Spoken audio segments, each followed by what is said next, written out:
Maharashtra today 24 news सत्य परिस्थितीचा सविस्तर आढावा। तीज महोत्सवातून बंजारा समस्यांच्या परंपरा व लोकसंस्कृतीचे दर्शन। माहूर श्रावण महिन्यातील राखी पौर्णिमेपासून बंजारा समाजातील तीज उत्सवाला सुरुवात होते।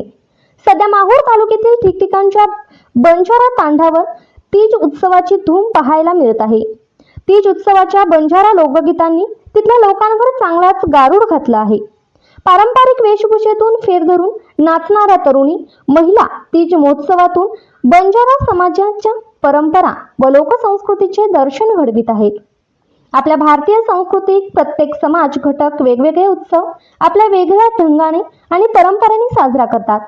त्याचप्रमाणे बंजारा समाजात तीज उत्सव मोठ्या प्रमाणात साजरा केला जातो। कधी काळी डोंगरदऱ्यात राहणाऱ्या बंजारा समाजात तीज म्हणजे आनंदाची पर्वणीच असते। श्रावण महिन्यातील राखी पौर्णिमेपासून त्यांच्या तीज उत्सवाला सुरुवात होते। याची चाहूल आणि लगबग या दिवसापासून बंजारा तांड्यांमध्ये होते।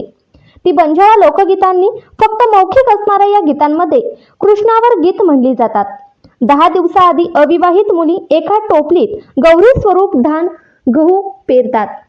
रोज त्याला पाणी घालून बोली भाषेत कृष्णाची गीते म्हणली जातात। या समाजातील लहान मोठ्या महिलाही पुरुषांच्या बरोबरीने म्हणा की त्यांच्यापेक्षाही जास्त उत्साहाने या उत्सवात सहभागी होत असतात।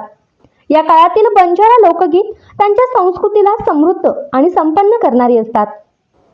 तीज उत्सवाच्या काळात गाण्यात येणारी लोकगीतं आणि परंपरांमध्ये महिलांचं स्थान ठसठसीतपणे समोर येतं। यासोबतच अनेक रूढी परंपरा या बंजारा समाजात आहेत। तीज महोत्सवातून बंजारा समाज आपली संस्कृती परंपरा जपण्याचा प्रयत्न करतो। अशी आहे तीजची परंपरा।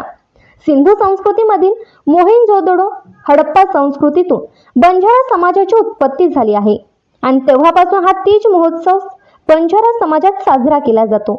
तांड्यांच्या प्रमुखाकडून म्हणजे नायिकाकडून परवानगी घेऊन तांड्यावर 10 दिवसाचा तीज महोत्सव साजरा केला जातो। तीज टोपलीत कुमारिका मुली गहू टाकतात आणि त्याला 9 दिवस पाणी टाकतात। ज्याप्रमाणे ते तीज वाढतात हिरवेगार राहतात त्याचप्रमाणे आपल्या समाजाची अशीच प्रगती होते असा या तीज महोत्सवामागचा उद्देश आहे। ज्या पद्धतीने तीज वाढत जातो त्या पद्धतीने समाजाची प्रगती होऊ दे, मला देखील चांगला वर मिळू दे अशी प्रार्थना कुमारिका या तिजाला करतात। महाराष्ट्र टुडे मराठीसाठी प्रतिनिधी राजू दराडे, माहूर, नांदेड। नमस्कार छायाताई, आपल्या इथे तीज फेस्टिवल होतो तर त्याबद्दल मला सांगाल का? हां सांगेल। नमस्कार, मी छायाताई राठोड बोलत आहे। आमच्या तीजचं महत्त्व म्हणजे काय? आमचा समाज आहे ना, आमचा समाज विमुक्त आणि भटक्या होता। त्यामुळे ते तांड्यात गावात राहत नव्हते, ते जंगलात राहत होते। जंगलात राहून काही मिठाचा व्यापार करत होते, कंदमुळं खात होते आणि हळूहळू आमच्या लोकांची प्रगती होत गेली आणि मग ते एक खेडं बसवले, तांडा बसवले।